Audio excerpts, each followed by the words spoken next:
Hello everyone, welcome back to my channel Learn Physics Easily. இன்னைக்கு 11th Physics Unit 3 Laws of Motionல இருந்து ஒரு book inside 5 mark question பார்க்கலாம். Question: Two bodies in contact on a horizontal surface. So first இங்க diagram பாருங்க. இந்த diagramல ரெண்டு masses நம்ம consider பண்ணியிருக்கோம். So இந்த ரெண்டு masses எப்படி இருக்குன்னா M1 mass greater இருக்கு and M2 mass வந்து அதோட compare பண்றப்ப lighter in mass இருக்கு. And இங்க நம்ம M1 mass கிட்ட தான் force apply பண்ண போறோம். So கண்டிப்பா அந்த block இந்த directionல தான் move ஆகும். So that's why acceleration is acting in this direction. So நம்ம force வந்து இந்த M1 massல apply பண்ணா கூட some force வந்து இந்த M2 massலயும் act ஆகும்.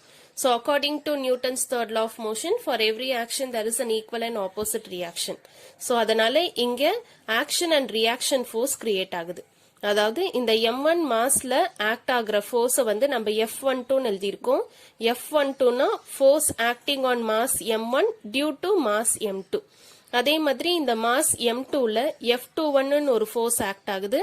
That is nothing but force acting on second mass due to first mass. So நம்ம இந்த questionல என்ன prove பண்ண போறோம்னா Newton's third law தான் prove பண்ண போறோம். அதுக்கு நம்ம F21 forceம் F12 forceம் calculate பண்ணும். So first நம்ம Newton's second law of motion apply பண்ணலாம். General equation force is equal to mass into acceleration. So force ஓட direction பாத்தீங்கன்னா along x directionல இருக்கு. Acceleration ஓட direction along x axisல இருக்கு. Along x direction unit vector I cap. அதனாலதான் forceக்கு இந்த வெக்டாரை remove பண்ணிட்டு நம்ம unit vector I cap substitute பண்றோம். அதே மாதிரி ஆக்ஸலரேஷனும் பாசிட்டிவ் x டைரக்ஷன், அதனாலதான் அதோட வெக்டாரையும் நம்ம ரிமூவ் பண்ணிட்டு யூனிட் வெக்டார் I cap ன்னு எழுதுறோம். சோ ரெண்டுமே I capனால அதை விட்டுறலாம். சோ ரிமைனிங் ஈக்குவேஷன் பாத்தீங்கன்னா F is equal to ma. But இங்க ரெண்டு மாசஸ் நம்ம கன்சிடர் பண்ணிருக்கோம்.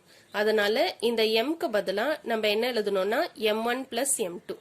So இந்த இடத்துல substitute பண்ணுங்க. Force is equal to mass ஓட equation தான் m1 plus m2. இந்த a அப்படியே இருக்கு. நம்மளுக்கு acceleration வேணும்னா இந்த m1 plus m2 அந்த பக்கம் எடுத்துட்டு போயிடலாம். So a is equal to f divided by m1 plus m2. So next step என்ன பண்ண போறோம்னா இந்த mass m1 மட்டும் தனியா எடுத்துக்கோங்க. அந்த mass m1ல என்னென்ன forces act ஆகுது? External force act ஆகுது and internal force இந்த F12 force act ஆகுது. ஓகே, அந்த டயக்ராம் மட்டும் மாஸ் M1ல ஆக்ட் ஆகுற ரெண்டு ஃபோர்ஸ் மட்டும் நம்ம இங்க எடுத்திருக்கோம். இதுக்கு நம்ம ஃப்ரீ பாடி டயக்ராம் டிரா பண்ணோம். சோ மாஸ் இந்த பிளாக் ஆஃப் மாஸ் நம்ம ஜஸ்ட் ஒரு பாயிண்டா இமேஜின் பண்ணிக்கணும். சோ இந்த ஆப்ஜெக்ட் கிளியரா சர்ஃபேஸோட கான்டாக்ட்ல இருக்கு. எந்த ஆப்ஜெக்ட் சர்ஃபேஸோட கான்டாக்ட்ல இருந்தாலும் normal force will be acting upwards and gravitational force will be acting downwards. Next இந்த எக்ஸ்டர்னல் ஃபோர்ஸ் இந்த டைரக்ஷன் பாசிட்டிவ் எக்ஸ் டைரக்ஷன்ல ஆக்ட் ஆகுது. இந்த F12 ஃபோர்ஸ் நெகட்டிவ் எக்ஸ் டைரக்ஷன்ல ஆக்ட் ஆகுது. சோ அந்த ஃபோர்சஸ் எல்லாமே நம்ம ஃப்ரீ பாடி டயக்ராம்ல மென்ஷன் பண்ணியாச்சு. சோ கிளியரா ஆக்ஸலரேஷன் பாத்தீங்கன்னா அலாங் எக்ஸ் டைரக்ஷன்ல இருக்கு. அதனால நம்ம எக்ஸ் டைரக்ஷன்ல இருக்க காம்பனன்ட்ஸ் மட்டும் கன்சிடர் பண்ணா போதும். இங்கேயும் நம்ம Newton second law of motion தான் அப்ளை பண்றோம். That is force is equal to mass into acceleration.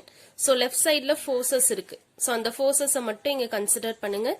இந்த F12 force negative x directionல act ஆகுது. Negative x directionல unit vector minus I cap. அதனாலதான் இந்த F12 அப்படியே போட்டுட்டு நம்ம minus I cap போட்டிருக்கோம். Next இந்த force பாத்தீங்கன்னா positive x directionல act ஆகுது. Positive x directionனா the unit vector is plus I cap. So force என்னன்னு calculate பண்ணிட்டோம். இப்ப mass into acceleration. இந்த mass நம்ம m1 நேம் பண்ணதுனால m1 acceleration.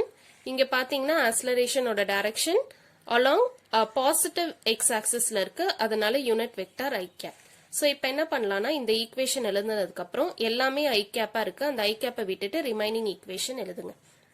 நான் ஆல்ரெடி சொல்லிட்டு நம்ம நியூட்டன்ஸ் தேர்ட் லாவை தான் ப்ரூவ் பண்ண போறோம். அதனால F12ம் F21 தான் என்னன்னு கண்டுபிடிக்கணும். அதனால இந்த ஈக்குவேஷனை ரீஅரேஞ்ச் பண்ணிக்கோங்க. எனக்கு இந்த F12 வேணும், நெகட்டிவ் சைன்ல இருக்கு. அதனால நான் அந்த பக்கம் எடுத்துட்டு வந்துட்டேன். இந்த M1A இந்த பக்கம் எடுத்துட்டு வந்துட்டேன். ஆல்ரெடி நம்ம ஆக்ஸலரேஷன் ஈக்குவேஷன் ஃபைண்ட் அவுட் பண்ணியிருந்தோம். அது இங்க சப்ஸ்டிடியூட் பண்ணிடலாம். அப்ப F12 is equal to இந்த F அப்படியே இருக்கட்டும், இந்த மைனஸ் M1 அப்படியே இருக்கட்டும். இந்த Aக்கு பதிலா நீங்க இந்த ஈக்குவேஷனை சப்ஸ்டிடியூட் பண்ணுங்க. F divided by M1 plus M2. இப்போ இந்த ரெண்டு டேர்ம்லயும் வந்து எஃப் காமனா இருக்கு, அதை எடுத்துக்கலாம். அப்ப ரிமைனிங் இங்க 1 இருக்கும். இங்க எஃப் எடுத்துட்டோம்னா remaining equation m1 divided by m1 plus m2. இப்போ கிராஸ் மல்டிப்ளை பண்ணுங்க. 1 into m1 plus m2 is m1 plus m2 minus m1 இங்க divided by m1 plus m2. இது ரெண்டும் கேன்சல் ஆயிடும், பிளஸ் m1 மைனஸ் m1. அப்ப remaining equation நம்மளுக்கு இந்த equation கிடைக்கும். சோ f12 ஓட டைரக்ஷன் பாருங்க. அகைன் f12 ஓட டைரக்ஷன் நெகட்டிவ் எக்ஸ் ஆக்சிஸ். அதனாலதான் நம்ம நெக்ஸ்ட் ஸ்டெப்ல என்ன பண்ணிருக்கோம்னா f12க்கு மைனஸ் ஐ கேப் போட்டிருக்கோம். இதே போல நெக்ஸ்ட் ஸ்டெப்பா நம்ம என்ன பண்ணோம்னா மாஸ் m2 தனியா டிரா பண்ணிக்கோங்க. சோ மாஸ் m2ல ஆக்ட் ஆகுற ஒரே ஒரு ஃபோர்ஸ், பிகாஸ் இந்த ஃபோர்ஸ் m1ல தான் ஆக்ட் ஆகுது. சோ m2 கிட்ட ஆக்ட் ஆகுற ஒரே ஒரு ஃபோர்ஸ் வந்து f21 மட்டும்தான். சோ அதுதான் நெக்ஸ்ட் டயக்ராம். மாஸ் m2ல இந்த f21 ஃபோர்ஸ் ஆக்ட் ஆகுது. ஆக்ஸலரேஷனோட டைரக்ஷன் இங்கே தான் இருக்கு. சோ இந்த மாஸ்க்கு ஃப்ரீ பாடி டயக்ராம் டிரா பண்ணும். Free body diagram is nothing but இந்த ஆப்ஜெக்ட நம்ம ஒரு பாயிண்டா எடுத்துக்கணும். இந்த ஆப்ஜெக்ட் சர்ஃபேஸோட கான்டாக்ட்ல இருக்கு. சோ ரெண்டு ஃபோர்ஸ் ஆக்ட் ஆகும், normal force and gravitational force.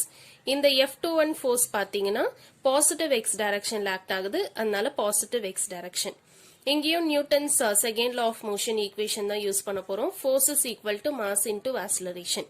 So இங்க ஒரே ஒரு ஃபோர்ஸ் ஆக்ட் ஆகுது, f21 ஃபோர்ஸ் பாசிட்டிவ் எக்ஸ் டைரக்ஷன்ல ஆக்ட் ஆகுது, அதனால unit vector i cap equal to mass into acceleration. இங்க mass m2, acceleration a, acceleration positive x டைரக்ஷன்ல ஆக்ட் ஆகுது, அதனால ஐ கேப்.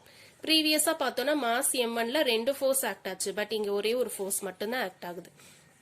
இது ரெண்டுமே ஐ கேப்னால நம்ம விட்டுறலாம். அப்ப f21 is equal to m2a. Already ஆக்ஸலரேஷனோட ஈக்குவேஷன் ஃபைண்ட் அவுட் பண்ணிட்டோம். f divided by m1 plus m2. அது இங்க ஸ்ட்ரைட்டா சப்ஸ்டிடியூட் பண்ணுங்க. ஆக்ஸலரேஷனுக்கு பதிலா f divided by m1 plus m2. இது அப்படியே ப்ராப்பரா நம்ம ரீஅரேஞ்ச் பண்ணி எழுதிக்கலாம். இங்க f21 ஓட டைரக்ஷன் பாத்தீங்கன்னா it is acting along positive x direction, அதனாலதான் ஃபைனலா நம்ம பிளஸ் ஐ கேப் போட்டிருக்கோம். சோ நம்ம ஆல்ரெடி f12 கால்குலேட் பண்ணிட்டோம், இப்ப f21 கால்குலேட் பண்ணிட்டோம். சோ f12 பாத்தீங்கன்னா இங்க ஆன்சர் மைனஸ்ல இருக்கு, பட் f21 பாத்தீங்கன்னா இங்க ஆன்சர் பிளஸ்ல இருக்கு. மிச்ச டேர்ம்ஸ் எல்லாமே சேம் தான். சோ இதுல இருந்து you can write like this, f12 vector is equal to minus f21 vector. இந்த நெகட்டிவ் சைன் நீங்க எப்படினாலும் மாத்தி மாத்தி போட்டுக்கலாம். சோ இதுதான் வந்து Newton third law of equation. For every action there is an equal and opposite reaction. So இந்த டாபிக்கோட எண்ட்ல நம்ம நியூட்டன்ஸ் தேர்ட் லாவை ப்ரூவ் பண்ணிட்டோம். Thank you for watching this video.